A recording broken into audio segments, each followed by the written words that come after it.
अस्सलाम वालेकुम रहमतुल्लाहि व बरकातहू। बाज़ लोगों के ज़हन में सवाल आता है, खुदा कहाँ है?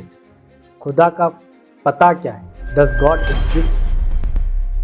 आइए हम इस वीडियो के ज़रिए से हम जानेंगे कि खुदा कहाँ है और खुदा का पता क्या है। इस्लाम के नज़रिए में खुदा का तसव्वुर क्या है। देखिए, दुनिया में दो तरह के लोग हैं। एक खुदा को इनकार करने वाले, जिनको हम एथिस्ट, नास्तिक या मुल्हिद कहते हैं, और दूसरे जो खुदा को मानने वाले मजहबी लोग, वो चाहे हिंदू धर्म के, मुस्लिम, मुसलमान, सिख, ईसाई वगैरह होते हैं। देखिए, हम सबसे पहले ये सवाल करेंगे कि खुदा कहाँ है और उसका पता क्या है। देखिए, इसका सादा सा जवाब मैं ये देना चाहूँगा। देखिए, पता या एड्रेस उसका होता है जिसका कोई ख़ास ठिकाना मौजूद है। मिसाल के तौर पे मैं एक शख्स अमजद की मिसाल लेता हूँ। वो अमजद शख्स का घर जो है बेंगलुरु में शिवाजी नगर, वो शख्स बेंगलुरु में है और शिवाजी नगर में मौजूद है, तो उनका एक मखसूस ठिकाना है, चाहे वो ज़मीन में रहते हो या आसमान में। यानी वो अल्लाह जो हर जगह मौजूद है दुनिया में, आसमानों में, और जो मुहीत है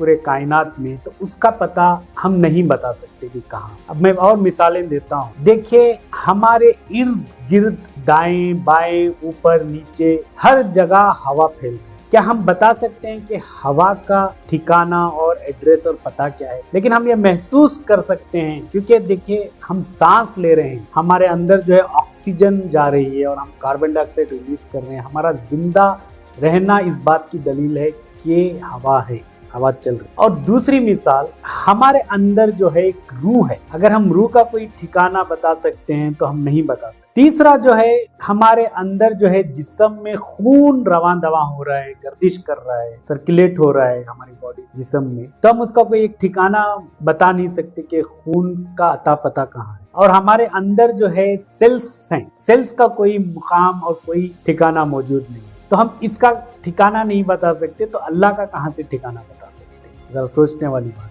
है। देखिए, हम अपने आप पे हम गौर करें। जैसे मेरे हाथ में मोबाइल है, ये घड़ी है, ये स्पीकर है, मेज है, टेबल है, दीवार है, बिल्डिंगें हैं, तो इन सब को बनाने वाला कोई तो है, मैन्युफैक्चरर है। ये हैफाजत तो नहीं बन गए ना। जैसे एक पेन भी बनाना हो तो उसको कोई बनाने वाला है, मोबाइल भी बनाने वाला कोई है। जैसे आप मान के चलो, एक कुर्सी है, इसको कोई कारपेंटर तो बना रहा है, तो एक छोटी सी चीज को बनाने के लिए कोई बनाने वाला चाहिए। तो इतनी बड़ी कायनात जो हमारे सामने फैली है, कई इंसान हैं, कई जानवर हैं, कई हैवानात हैं, सितारे, सैयारे, ये हैफाजत कैसे हो सकती है? इसका कोई मकसद होगा और इसका बनाने वाला जरूर कोई है, तभी तो ये वजूद में आए। देखिए, हम अपने आप पे गौर करें। जैसे खुद आप अपने आप गौर करें, आप कैसे वजूद में आए। आपकी एक प्रोसेस ऑफ क्रिएशन है। जैसे आपके माँ बाप का मिलाप हुआ, फिर आप वजूद में। आपके माँ बाप कैसे वजूद में आए? आपके दादा दादी या नाना नानी के वजूद से आए। फिर उनके वो कैसे आए? उनके परदादा परदादी। ऐसे हम जाते रहेंगे, तो एक वक्त आएगा, हमें मानना पड़ेगा कि सबसे पहला जो वजूद इंसानी है वो आदम अलैहिस्सलाम। तो आदम अलैहिस्सलाम कैसे? हैफाजत तो नहीं बनी ना, उसको बनाया अल्लाह ने ना, बगैर किसी मादे मटेरियल के, बगैर इसके। तो हम गौर करें, फिक्र करें अपने कायनात को, हम अतराफ आलम में गौर करें, हम खुद अपने आप पे गौर करें, तो अल्लाह की निशानियां मौजूद है। देखिए, कायनात का वजूद कैसे हुआ, जो अल्लाह ताला फरमाते हैं कुरान मजीद, अवलम यरल्लज़ीना कफरू अन्नस समावाति वल अर्द कानत रतक़न फफत्तगनाहुमा, जो सूरह अंबिया सूरह नंबर 21 आयत नंबर 30 में, कि ये कायनात जो है, जमीन और आसमान जो है, इकाई शक्ल में जुड़े हुए थे, बस हम फाड़ कर अलग किए, जिसे हम बिग बैंग थियरी कहते हैं। बिग बैंग थियरी क्या है? जो पहले एक प्राइमरी नेबुला था जो जुड़ा हुआ था, बस एक बड़ा धमाका हुआ, बिग बैंग हुआ, फिर सूरज, चांद, सितारे, सैयारे वजूद में। ये जो है हाल ही में हमें 100 साल पहले पता लगा बिग बैंग थियरी के लिए, लेकिन ये 1400 साल पहले जो है कुरान मजीद में अल्लाह ताला ने इसको फरमा दिया सूरह अंबिया में सूरह नंबर 21 आयत नंबर 30 में।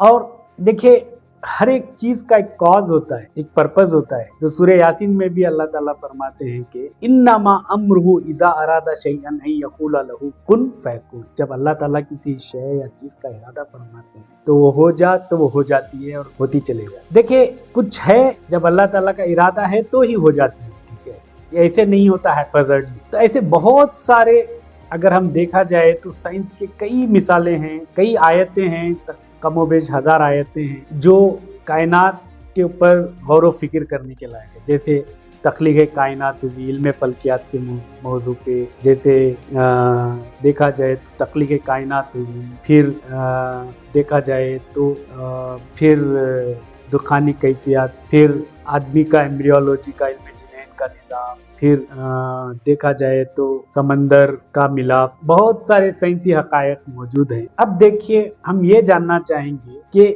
لفظ اللہ جو ہے، جو اسلام کی نظر میں خدا کا تصور کیا ہے۔ یہ لفظ جو اللہ ہے، اللہ وہ ذات ہے، یاد رکھیے اللہ وہ ذات ہے جس کو کسی نے نہ بنایا ہو، اللہ وہ ذات ہے جس کو کسی نے نہ بنایا ہو، اللہ وہ ہے جس نے سب کو بنایا، اور اس کا بہترین جو ہے، اگر ایک مسلمان اگر اللہ کے بارے میں اگر بتانا چاہ رہے تھے، وہ ہے سورہ اخلاص، جو اللہ تعالیٰ کا فرمان ہے، بسم اللہ الرحمن الرحیم، قل هو اللہ احد اللہ الصمد لم یلد ولم یولد ولم یکن لہ کفوا احد۔ یہ 4 ڈیفینیشنز اللہ کی طرف اشارہ کرتے ہیں۔ پہلا، قل هو اللہ احد، آپ صلی اللہ علیہ وسلم فرما دیجئے کہ اللہ ایک ہے، وہ اکیلا ہے۔ اللہ الصمد، وہ بے نیاز، اسے کوئی حاجت کی ضرورت نہیں، نہ وہ کھاتا ہے، نہ پیتا ہے، نہ اٹھتا ہے، نہ سوتا ہے۔ لم یلد ولم یولد، نہ وہ جنا ہے، نہ ہی جنا گیا ہے، یعنی نہ اس کی کوئی اولاد ہے، نہ وہ کسی کی اولاد ہے۔ ولم یکن لہ کفوا احد، نہ اس کا کوئی ہمسر ہے، نہ اس کے کوئی برابر ہے، نہ کوئی اس کا ٹکر ہے۔ دیکھیے یہ 4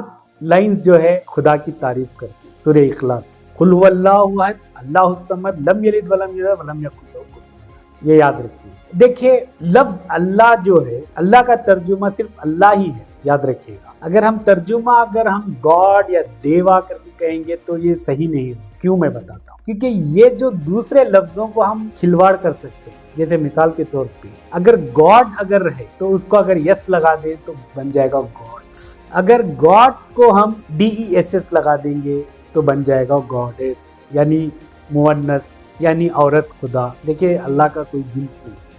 پھر گاڈ کو اگر ہم فادر لگا دیں گے تو وہ بن جائے گا گاڈ فادر، اگر گاڈ کو ہم مدر لگا دیں گے تو بن جائے گا گاڈ مدر۔ ایسے دیوی، دیوتا، دیوتاؤں، اس کو ہم کھلواڑ کر سکتے ہیں۔ تو یہ رہا میرا پیغام۔ دیکھیے آخری میں یہ پیغام دینا چاہوں گا، اگر خدا کو ڈھونڈنا ہے تو اس کو کسی آسمان میں یا زمین میں نہ ڈھونڈے، اس کو ہر جگہ اپنے اندر میں، اپنے ارد گرد دیکھیے، تو ہمیں ہر سانس، ہر پتے اور ہر نشانی میں اللہ کی گواہی دے گا، اور وہ گواہی دے گا کہ اللہ صرف ایک ہے۔ اللہ ہمیں ایمان کی حقیقت پہچاننے کی ہمیں عمل فرمائے، اور یاد رکھیے ایمان کا تقاضا ہی یہی ہے، غیب کی باتیں پہ ایمان لانا، کیونکہ الذین یؤمنون بالغیب، یعنی ایمان وہ ہے جو غیب پر ایمان لائے، بن دیکھے۔ دیکھیے اللہ کو ہم نے نہیں دیکھا تو ہمارا یقین ہے کہ اللہ ہے، فرشتوں کو ہم نے نہیں دیکھا تو ہم فرشتوں پہ ایمان لائے، اور جنت نے نہیں دیکھی، ہم